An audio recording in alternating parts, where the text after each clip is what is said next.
inaccessible than El Nido, and it can definitely be a bit of an expensive place to visit because it's so inaccessible. You either take That, a oh my 5-hour goodness. ferry from What's up everyone, Kumusta kayo? Welcome back to Reactions and Snacks. It is another sunny day here in Metro Manila. Also, the barbershops were open yesterday, so I got a cut and I'm feeling super fresh for the video, so let's get right into it. So the video I'm going to react to today is called Top 10 Philippines. I'm super excited about this video as I've lived in the Philippines the last 2.5 years now, but all of that time has been in Metro Manila. Due to the situation the last 1.5 years, we as a family haven't been able to travel anywhere or see anything in the Philippines. I have been to Bohol, where my wife is from, before all of this happened, but other than that, I haven't seen anything really or traveled the Philippines too much. So, super excited about this video. I'm curious to see what I know and what I recognize, and let's get right into it. Top 10 Philippines, here we go. Super excited about this one. Now I'm about to let you in on a little secret here. The hidden gem of Southeast Asia is right here, the Philippines. My favorite of all countries that I've traveled to. It is some of the most beautiful landscapes and the most incredible people you will ever come across. Now before you start taking advice from a random stranger, I want to give you a bit of my background. My name is Christian LeBlanc and I've spent the last 2 years traveling Southeast Asia. And with that, I've spent about 3 months of it in the Philippines. It's a country I plan to revisit very soon. Let's get started with the countdown. Here we go. Number 10 is Boracay. Boracay is easily one of the most popular islands Boracay, in all world of the Philippines, famous. and with that, it can get pretty busy sometimes. Now, that can be a good thing, and that can be a bad thing. The great thing is, you can guarantee you can find some extremely beautiful hotels if that's in your budget. You can also find some relatively discount ones too, so budget shouldn't be too much of an issue here. The nightlife is pretty good, and the food selection is great. Boracay has everything from low-end hostels all the way up to extreme luxury hotels. It can be backpacked, but definitely expect to spend a bit more money here. The island of Boracay itself is extremely beautiful. Some of the bluest waters you'll see, and some of the finest white sand beaches. I would assume this is how it got so popular. The population of the island has outgrown the infrastructure at least 10 times over, and this can lead to a lot of congestion. But you're going to spend most of your time on the beach anyway, so what does that matter? Number 9, Oslob.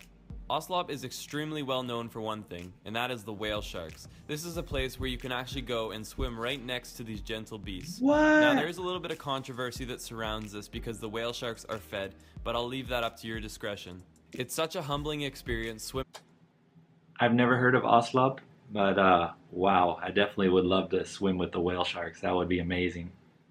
Wow.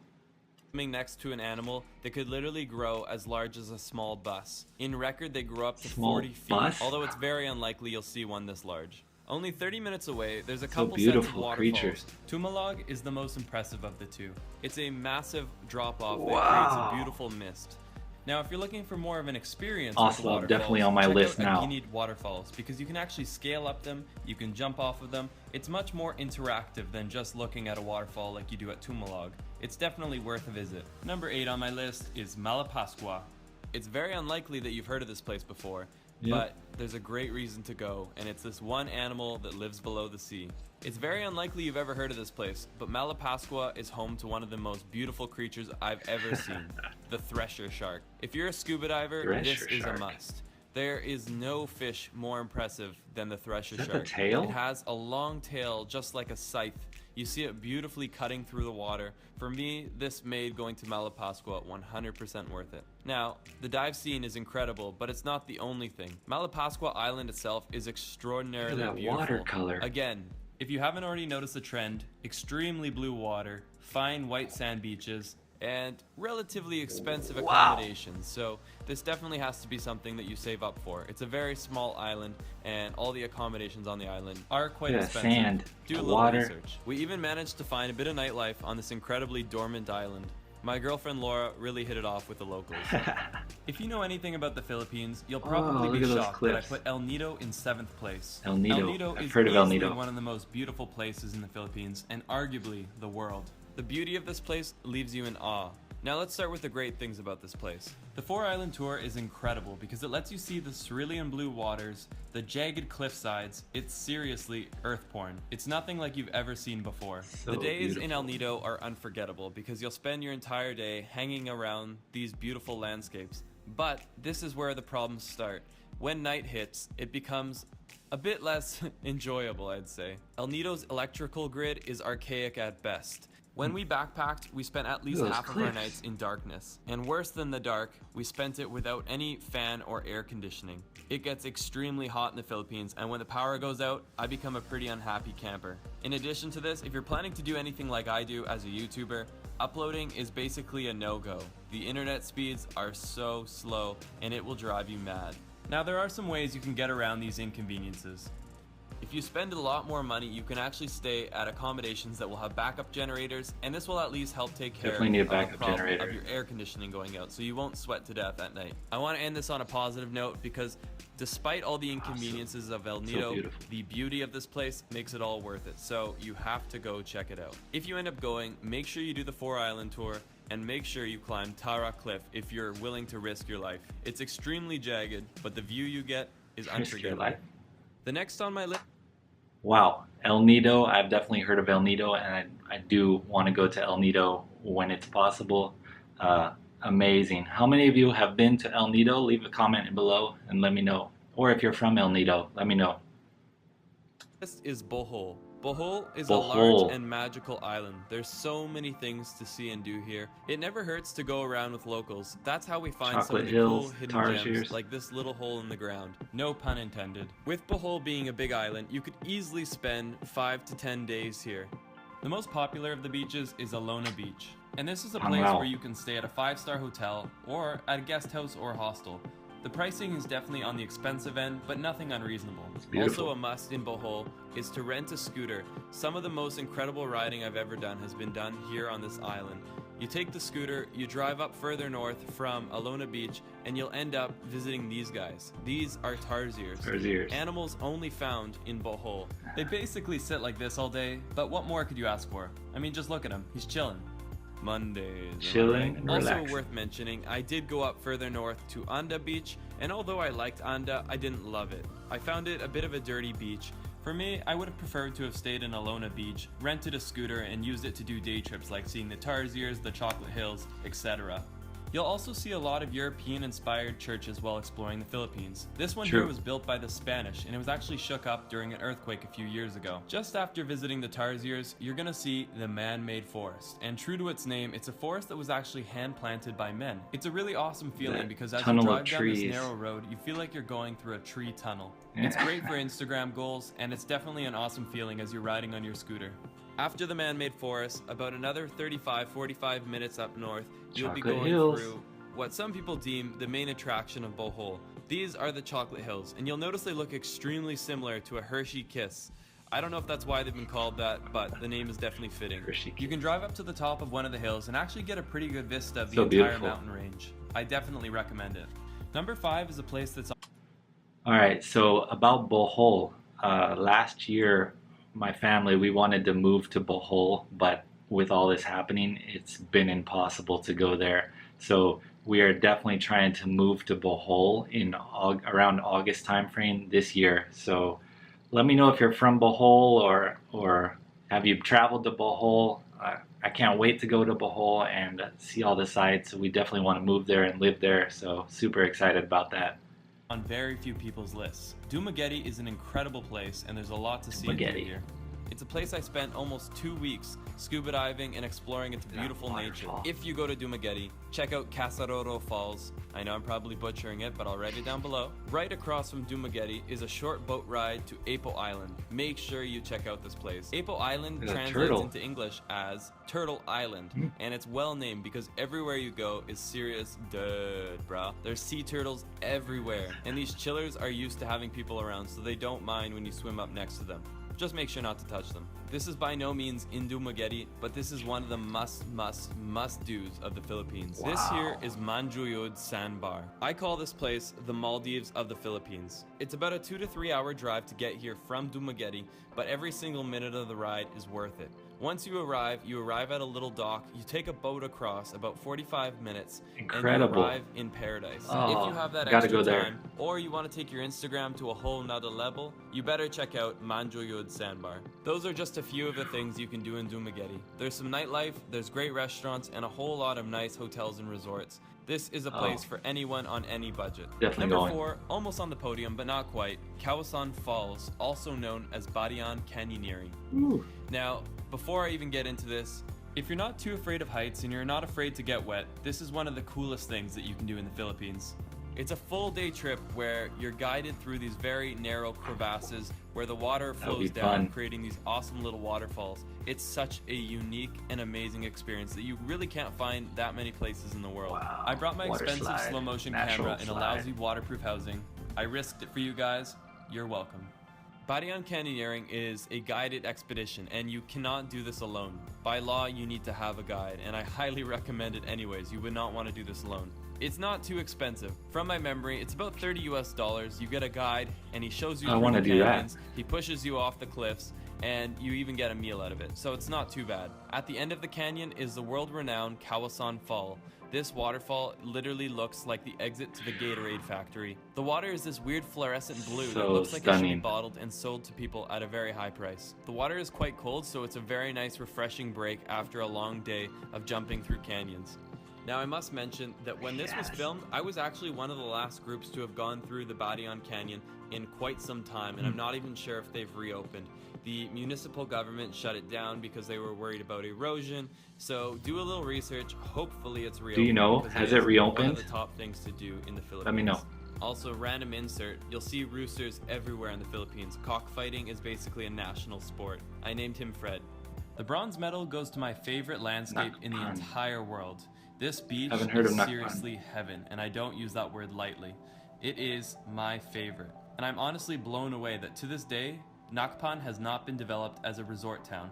This is the most incredible landscape that I've ever seen. Beautiful. Now, if you remember, we talked about El Nido being in 7th or 6th place. Well, Nakpan is about a 45-minute scooter ride away from El Nido. So again, if you were on the edge of going to El Nido, consider this. You will get Nakpan and El Nido together because they're only a scooter ride away from each other. Nice to know. The problem with Nakpan is this. Because it's such a beautifully untouched landscape, there's nothing on it. There's really only a couple guest houses with which they have no electricity after a certain hour. I think it's after 6 p.m. You have two options. So you can either rough the heat and stay in a very basic guest house on one of the most beautiful beaches in the entire world, or you can just rent a scooter from El Nido and drive back to your hotel, resort, wherever you're staying in El Nido. But one of the most epic day trips you'll ever do. This island here is my silver medal. It's probably my favorite island in the entire world, and it's easily the best island in the Philippines. It is the definition of exploring, getting lost, and seeing things that few others have ever seen before. Bantayan Island is basically like Boracay before Boracay blew up. It has the beauty that will one day become a developed area, but for right now, this is a place that you can experience to yourself. There's so much to do here, from exploring the jungle to exploring the beautiful beach that surrounds the entire island. There's even goats that freely roam. This is Jerome. Definitely check out the mangroves. They're these little trees that grow on the water. Go explore the other side of the island where there's literally no identifiable landmarks. Just beautiful untouched nature and so many kids just playing on the side of the road. Definitely say hi to them. They really appreciate it and they're a lot of fun to hang out with. I joined a few kids in playing some basketball and it was definitely one of the highlights. Played some basketball with them too. It wouldn't be a perfect island experience without a perfect sunset, and Bantayan certainly has a lot of them. In fact, the Philippines has plenty of them. I don't think I've seen more beautiful sunsets in my entire life. You really start to take them for granted because every single night you get a sunset that could easily be one of the most beautiful you've ever seen. Where is the most beautiful sunset in the Philippines? Let me know in the comments below. Now, I don't want to call it the winner because everyone's a winner, guys. But just kidding, this is the winner of my top 10 of the Philippines. I definitely want to go there, that's on my list. Is definitely Look at the color of the water. It's pretty far north, in fact, it's even farther north than El Nido. It's more inaccessible than El Nido, and it can definitely be a bit of an expensive place to visit because it's so inaccessible. You either take from El Nido, or you can fly directly from That is so beautiful, those cliffs and the color of the water. Flights aren't cheap. This is not a cheap place to go. Now it's time to show you why you're willing to spend spend your money to come here and why you're willing to deal with the inconvenience of getting here. Koh Run is simply out of this world. I can't compare it to anything, to be honest. It's like New Zealand and Africa had a baby, and it was beautiful. As always, my favorite thing to do is rent a scooter. It's the first thing I do whenever I get to a new place. Get a scooter, go explore this island. You will be blown away. Now, I must say that the roads we took on our scooters were basically like off-roading. There was some very loose gravel, some huge rocks that we were driving over, but the feeling of exploring where few have explored before was so worth it. Similar to Bohol, they have mountains that look like the Hershey Kisses. They're not called the Chocolate Hills, but they're very similar looking. When we drove down this road, we probably didn't see tourists for the entire day. This might sound scary to some of you, but it's one of the most amazing things. The local Filipino people are some of the friendliest and most accommodating people. Definitely don't take that as a bad thing. It's an incredible feeling of truly getting lost in a place that you've never been before. Now, after exploring the rural side of Koh Run for the day, we went to the more touristy spots. There's these beautiful hot springs where people generally come for sunset. If you come here around 5 p.m., you can definitely expect to see tons of other travelers. It's a really cool way to meet people. The next day, my girlfriend and I and a couple of friends rented kayaks, and we went and kayaked all the way across to a set of islands. Now, I don't know if I recommend the kayaking because it truly was a very, very, very, very, very difficult workout. I love those cliffs. It's good to stay in shape while traveling, so maybe this is the best option for you. Amazing. There's also the option to do island tours similar to an El Nido, so maybe check that out if you don't want to go through excruciating heat in a kayak. But when we made it to the other side, the work was so worth it. Similar to the landscapes of El Nido, you have the jagged cliff sides, the incredibly blue water, and the feeling of being cut off from the rest of the world. It's extremely energizing to do that every now and then. These are among some of my favorite drone shots I've ever captured. Thank you, Koh Run. This is Laura looking graceful, but then she got bit by a fish. At the end of the day, we put up the white flag and we paid someone to tow our kayaks back behind their motorboat. It was the best decision we ever made. If you like this video and want to see more like this, check out the videos linked below. I have top 10. Wow, I really enjoyed that video. I've known about a few of those places, about half of those places, but some of those places I've never heard of before. So amazing to see, and the Philippines is absolutely beautiful. I can't wait to travel more of the Philippines. Let me know in the comments below, what is your top 10 list in the Philippines? Where have you been? Where do you want to go? Let me know. I'm very curious, and I'll probably add it to my list too. So what an amazing video. I really enjoyed this video. As well put together. I love the cliffs in Koh Run and other places, the water, how crystal clear it is, and turquoise and blue. Absolutely amazing. I definitely want to travel more of the Philippines. It's been very hard this last year and a half, especially as a family. It's almost impossible to travel. Things are opening up now with certain tourism bubbles, so we might be able to do that. I'm definitely looking forward to moving to Bohol. Hopefully we can make that happen in August, so that'll be awesome.